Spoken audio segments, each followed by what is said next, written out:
Welcome to Saranya Sathya's kitchen. இன்றைக்கி நம்ம பார்க்க போகிற ரெசிபி என்னென்னா எலும்புச்சம்பள ஊறுகாய் பார்க்க போகிறோம். ஏற்கனவே நான் மாங்காய் ஊறுகாய் ரெசிபி ஏற்றியிருந்தோம். நல்ல ரெஸ்பான்ஸ் இருந்துச்சு. அதுக்கு ரொம்ப சூப்பராக இருக்குது. செஞ்சு பார்த்துட்டு நிறைய ஃபீட்பேக் வந்துருந்துச்சு. அதே மாதிரி இப்போ இன்றைக்கி நம்ம லெமன் ஊறுகாய் எப்படி பண்ணுறதுன்னு பார்க்க போகிறோம். நாங்கள் இன்றைக்கி ஒரு 9 லெமன் எடுத்துருக்குறோம்.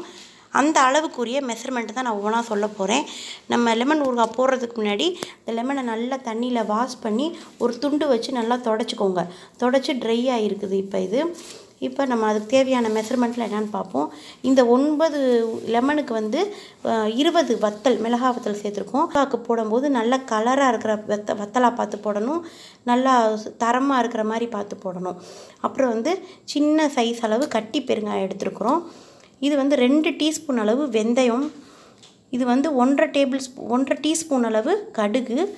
எண்ணெய் அவங்கவுங்க விருப்பப்படி சேர்த்துக்கலாம். ஊறுகாய்க்கு நிறையா எண்ணெய் சேர்க்கலாம், கம்மியான எண்ணெய் சேர்க்கலாம், எண்ணெயே சேர்க்காமையும் ஊறுகாய் செய்யலாம். இது நாங்கள் ஒரு 4 டேபிள் ஸ்பூன் அளவு எண்ணெய் எடுத்துருக்குறோம். அதாவது ரொம்ப நாளைக்கு வைக்கும்போது நிறைய எண்ணெய் சேர்த்து செஞ்சாங்கன்னா கொஞ்சம் கக்கல் வாடை அடிக்குதுன்னு நினைப்பாங்க. அதுக்காக நாங்கள் அளவாக தான் சேர்த்துருக்கோம். ஒரு தாளிக்கிற அளவுக்கு மட்டும் தான் சேர்த்துருக்கு. உப்பு 100 கிராம் அளவு சேர்த்துருக்கோம். கல் உப்பு தான் சேர்க்கணும் ஊறுகாவுக்கு, அப்போ தான் நல்லாயிருக்கும். இப்போ என்ன பண்ணணும்னா, ஃபஸ்ட்டு லெமன் ஊறுகாய் பண்ணும்போது இந்த லெமனை நல்லா சின்ன சின்னதாக பொடி பொடியாக நறுக்கிட்டு இந்த உப்பில் நல்லா லெமனை போட்டு நல்லா கலந்து நல்லா ஊற வைக்கணும். அது ஒரு வாரம் ஊறணும். அந்த ஒரு வாரத்துலேயும் நம்ம ஒவ்வொரு நாளும் காலையிலையும் சாயந்தரமும் எடுத்து இப்படி கிண்டி விடணும். அதுக்கு முன்னாடி பவுடர் பண்ணி ரெடியாக எடுத்து வைக்கணும். இதெல்லாம் நறுக்கி ஊற வச்சதுக்கப்புறம் பவுடர் ரெடி பண்ணணும். அதுக்கு என்ன பவுடர்னால், இந்த மிளகா வத்தலை நல்லா வெயிலில் காய வச்சு நல்லா கொரப்பாக பவுடராக ஆக்கி வச்சுக்கிறணும். இந்த வெந்தயத்தை நல்லா வெறும் கடாயில் வறுத்து இதையும் பவுட்ரு பண்ணி வச்சுக்கிறணும். இந்த கட்டி பெருங்காயத்தை கொஞ்சம் எண்ணெய் ஊற்றி நல்லா பொரிஞ்சு வந்ததுக்கப்புறம் அதையும் பவுட்ரு பண்ணி எடுத்து வச்சுக்கிறணும். இந்த கடுகு தாளிக்கிறதுக்காக யூஸ் பண்ணியிருக்கோம். இப்போ முதல்ல நம்ம இந்த லெமனை நறுக்கிறத பார்க்கலாம். இப்போ ஒரு லெமன் எடுத்துக்கிறோம். நாங்கள் அருவாமனையில் நறுக்கிறோம். உங்களுக்கு கத்தியில் நறுக்கிறனால இதே மாதிரி நறுக்கிக்கோங்க. ஃபஸ்ட்டு இந்த மாதிரி 2ஆக கட் பண்ணிக்கிட்டு இந்த மாதிரி ஒரு 4 பீஸாக வரும். அப்புறம் 8ஆக நம்ம கட் பண்ணிக்கிறணும். ஒரு லெமனை 8 பீஸை நாங்கள் கட் பண்ணுறோம். இதே மாதிரி எல்லா லெமனையும் இப்படி தான் நறுக்கிக்கிறணும். நம்ம எடுத்து வச்ச எல்லா லெமனையும் இப்படி நறுக்கியாச்சு. இப்போ நம்ம எடுத்து வச்ச உப்பையும் சேர்த்துட்றோம். இதுலையே இந்த மாதிரி தூவி விட்டுக்கோங்க.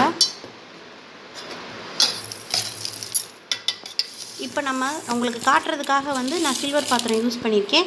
இப்போ நாங்கள் உப்பெல்லாம் எல்லா உப்பையும் சேர்த்துட்டு நாங்கள் ஒரு ஊறுகாய் ஜாடியில் போட்டு மூடி வைக்க போகிறோம். இந்த ஊறுகாய் வைக்கிறது எப்பயுமே ஊறுகாய் ஜாடி இல்லைன்னா கண்ணாடி ஜாடியில் தான் நம்ம சேர்த்து வைக்கணும். சில்வர் பாத்திரத்தில் போட்டிங்கன்னா சில்வர் பாத்திரமே ஓட்டை விழுந்துடும்.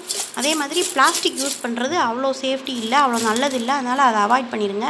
ஊறுகாய் ஜாடின்னு கேட்டாவே நம்மளுக்கு கிடைக்கும். இப்போ நாங்கள் அதில் தான் நாங்கள் கொட்டி ஊற வைக்க போகிறோம். ஊறுகாவுக்கு தேவையான மசாலாலாம் நம்ம ரெடி பண்ண போகிறோம். நான் சொன்ன மாதிரி வத்தலை நல்லா வெயிலில் காய வச்சாச்சு. எப்படி உடையுது பாருங்கள்.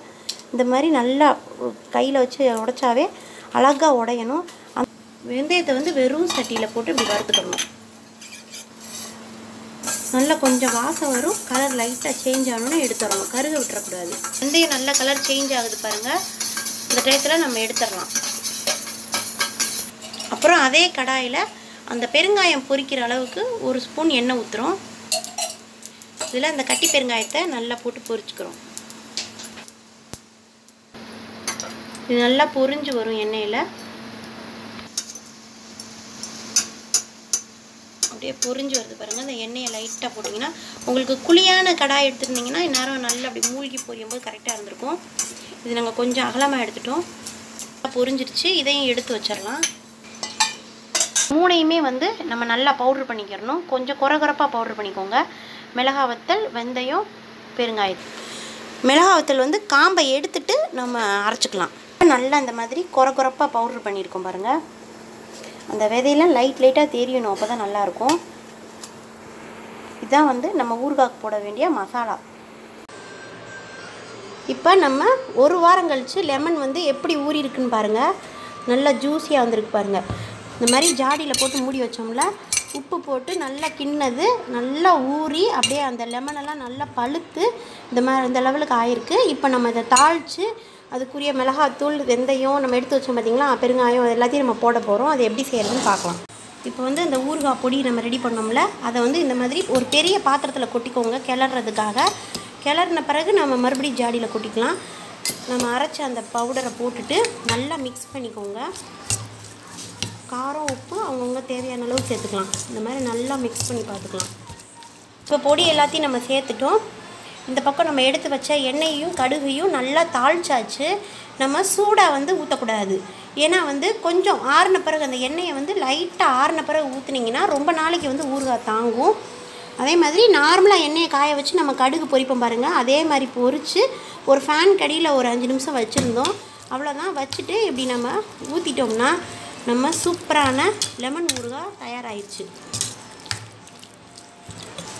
இது வந்து நீங்கள் கைப்படாமல் ஈர ஸ்பூன் போடாமல் சில்வர் ஸ்பூன் போடாமல் தேவையான அளவு மட்டும் எடுத்து கொஞ்சம் கொஞ்சமாக யூஸ் பண்ணிங்கன்னா 1 வருஷத்துலேருந்து 2 வருஷம் வரைக்கும் அப்படியே ஃப்ரெஷ்ஷாக சூப்பராக இருக்கும்.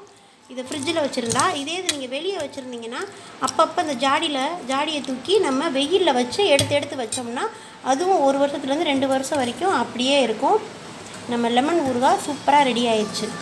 இந்த வீடியோ உங்களுக்கு பிடிச்சிருந்தா இந்த வீடியோவை லைக் பண்ணுங்கள், ஷேர் பண்ணுங்கள், மறக்காமல் சேனலை சப்ஸ்கிரைப் பண்ணி வச்சுக்கோங்க.